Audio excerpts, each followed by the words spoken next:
You won't make more money building websites if you let scope creep and tight deadlines keep you in a time prison. I know this because I built systems that helped me go from making over 100,000 a year to over 200,000 a year without the burnout and without the scope creep. In this video, I'm going to share with you the 3 shifts that I used to make more money, avoid the burnout, get better clients, and build a premium web practice. So to understand the system, I want you to imagine 2 airline pilots. Pilot A gets on the plane, gets in the cockpit, and as the plane starts taking off, he announces, "Hey guys, hope you're having a good day today. Wanted to see where you guys are wanting to go today. Not really sure where I want to go. I don't know if I want to go south. I don't really know if I want to go north, and I'm not really sure what time we're going to land." And then you got Pilot B, who gets on the plane, has a pre-check. Let's call it her female pilot. She's organized, she's got her pre-check in place, and the plane takes off. The passengers get told, "Hey, this is the temperature. We're flying at 30,000 feet, and we'll be landing in 2 hours. The temperature at our destination is 65 degrees." Now, the passengers on either plane are going to have different reactions. The passengers with Pilot A are going to be a bit freaked out. They're not going to know what to expect. They won't feel comfortable. They won't believe that the pilot has everything in order. Whereas the passengers on Pilot B's plane will feel secure. They're going to feel like everything's under control. They know when they're going to land. They know the process, and they know what to expect. A premium web designer is like a pilot with a pre-flight checklist, taking the client where they need to go. But they're doing it on their terms. The client doesn't dictate what time they take off, doesn't dictate how long the flight is, and doesn't dictate when they land. That's why having a system is imperative when you build websites. Your clients need to know how you work, what the timing is going to be, what the structure is going to be. So they're not always injecting their thoughts.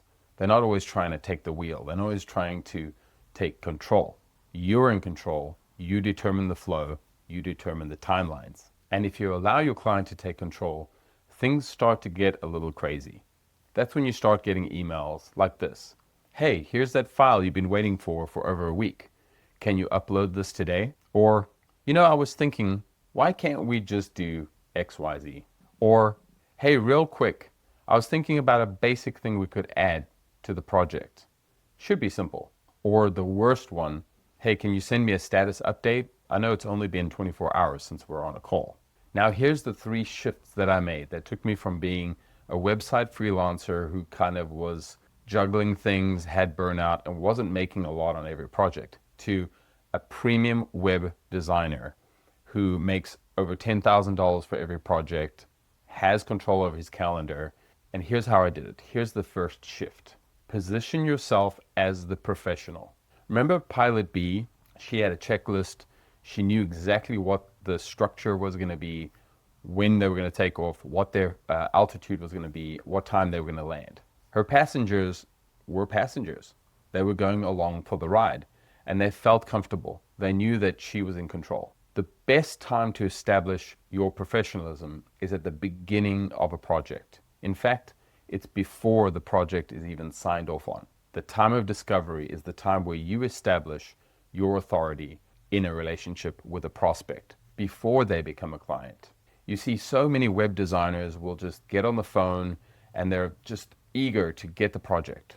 They want to send out the scope and they'll make it a bit cheaper just to make sure we get this client. Because if we get this client, everything will go right. The problem with that is that you're setting up your client as the authority in the relationship for that project. And that is the worst place to be. That's why you're going to get distracted by emails that are like, "Let's get on a call. Hey, we need to discuss this urgently. Are you available at 3 o'clock?" When your client starts taking control, you lose control. And that edge is something you lose right in the beginning at discovery. The second shift that I made was trading custom chaos for structure.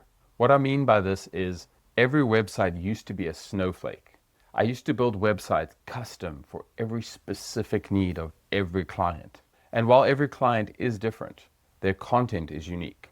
Their images are unique. But the structure around the way that I build websites should be structured and organized and the same. I don't use a different theme for every website I build. I don't use different plugins for every website I build. I use the same process, the same structures.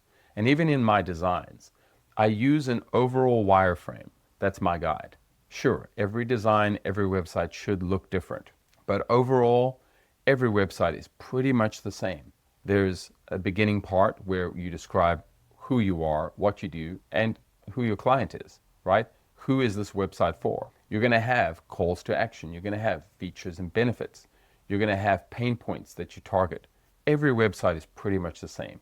And what I became good at was creating structures and patterns that I could reuse over and over while not making the websites look exactly the same. Don't make the websites look templated, but make sure your templates are there to help you speed up the process and get to the point where your review happens sooner, your build happens sooner, and you get paid sooner. The third shift is the most important shift, and that is taking control of the content. You and I both know that our deadlines get missed not because we didn't meet the deadlines, but because the client didn't get us the content in time, because the client had so many content changes. These are the reasons why deadlines get missed.